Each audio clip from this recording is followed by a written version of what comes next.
থাপ্পড় দেয়া ভূত। আমি আবির। এখন যে এক্সপিরিয়েন্স শেয়ার করব তা আমার সাথে এবং আমাদের বাসার প্রতিটি ফ্যামিলি মেম্বারদের সাথে ঘটা। আমি তখন ক্লাস 8-এ পড়ি। সাল 2008। আমাদের এক মহিলা ভাড়াটিয়া মারা যায়। সবকিছু ভালোভাবে হলো, কিন্তু দুর্ভাগ্যবশত কারণে তার জানাজা উল্টা পড়ানো হয়। মানে, যেদিকে পা থাকবে সেদিকে বসানো হয়েছিল মা। পরে ব্যাপারটা বুঝতে পারলে ভুলভাবেই কবর দেয়া হয়। কবরটি দেয়া হয় তার শ্বশুর বাড়ি, খুলনার খালিশপুর নামক জায়গার কোথাও। আর এখানেই কাহিনী শুরু। ওই দিন রাতেই তার স্বামী টয়লেটে যায় এবং সে মুহূর্তে কারেন্ট চলে যায়। 10-15 সেকেন্ডের ভেতর তার বউয়ের গলায় কেউ একজন বলে, মমতা নাও। সে ভয়ে সেন্সলেস হয়ে যায়। এইভাবে চলে কিছুদিন, কিন্তু এতে ভয় আরো বেড়ে যায়। হুজুর বলে, আপনারা লাশটা তুলে গোসল করিয়ে আবার জানাজা পড়ান। তখন কেবল 8 দিন সে মারা গেছে।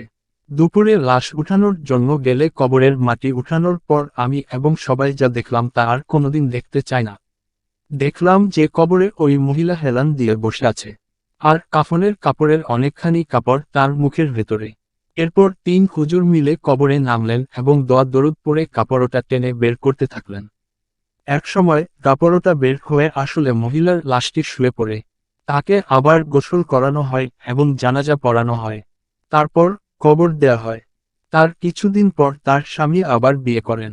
কিছুদিন পর লোকটি বাসায় রাতে একা ছিলেন। পরদিন সকালে তাকে আর পাওয়া যায়নি।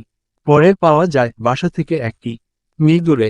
তাকে জিজ্ঞাসা করলে তিনি বলে যে রাতে তার বউয়ের মতো এক মহিলা তাকে ডেকে নিয়ে যায় এবং তাকে বিয়ে করার কথা বলে।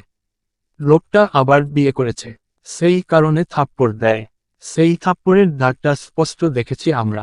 তার 2 দিন পর লোকটি মারা যায়, কিন্তু এখনো তাকে আমাদের বাসার আশেপাশে কাঁদতে দেখা যায়। দীর্ঘ সময় নিয়ে আপনাদের জন্য কষ্ট করে পোস্টটা লিখেছি। যদি পড়ে ভালো লাগে তাহলে একটা লাইক দিয়েন এবং কমেন্ট করে জানান যে কেমন